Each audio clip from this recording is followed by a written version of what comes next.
Watch what this little thing does when you touch it.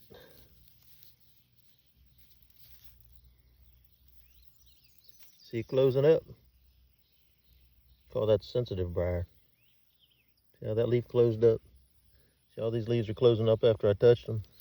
There's some right there. Touch it. See that leaf closing up on its own? It's pretty neat, ain't it? So yeah, we call that sensitive briar. That leaf's already closed all the way up. I touched that one just a second ago. So I'm in a food plot. We got some, those are called black-eyed Susies. Got some goldenrod. There's a little bit of other stuff, but I'm going to show you this food plot. It's nothing but grass. And all this is, so we got some wheat heads in here, but here's what we have a lot of. That's ryegrass. So it's got some wheat heads, got some, probably some oats in here. That's wheat. Looks like wheat. But it's mainly ryegrass and it's coming up in a grass. So this is really not very good for your wildlife. There's not enough food out here for a deer to come forage. And because of the ryegrass seed, this is my recommendation to a landowner. Any of y'all who have a field that was full of ryegrass that looks like this, you have the ability. I would come back, I would let this grow a little bit higher. Now I would spray this whole field with just straight glyphosate. If you want to throw some 2,4-D in there for a better forb kill, you can. You don't have to. And then I would ring this fire. Actually, that is a swamp, so it's not going to get into there. That's a swamp. It's not going to get into there. Probably not going to get in through that. But if you want to be safer, because of that tree stand, you might want to do a fire lane. I would spray this off in about a month, and I would burn this field to the ground. Reason being, ryegrass is an annual, and you want to burn those seeds up.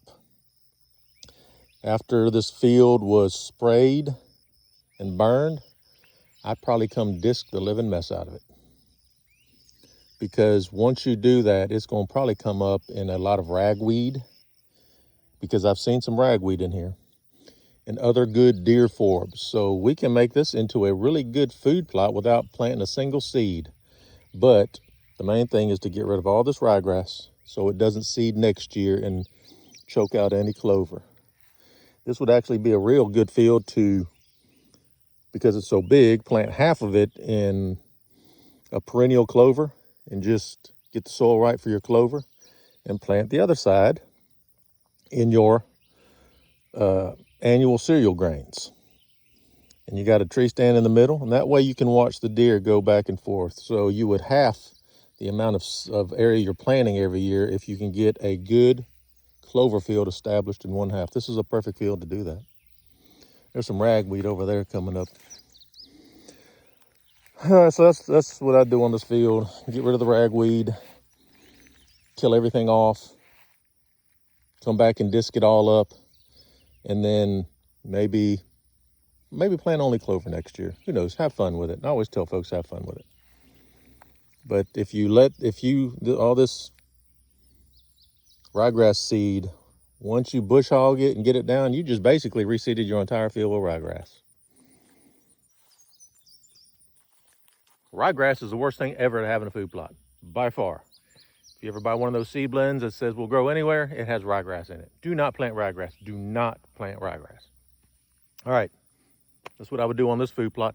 Folks, it's time to start thinking about food plots. I just did something on soil pH the other day. All right, make a great day, make a wonderful day. I'm got to go get eaten by mosquitoes at a hog trap. All right, subscribe and follow.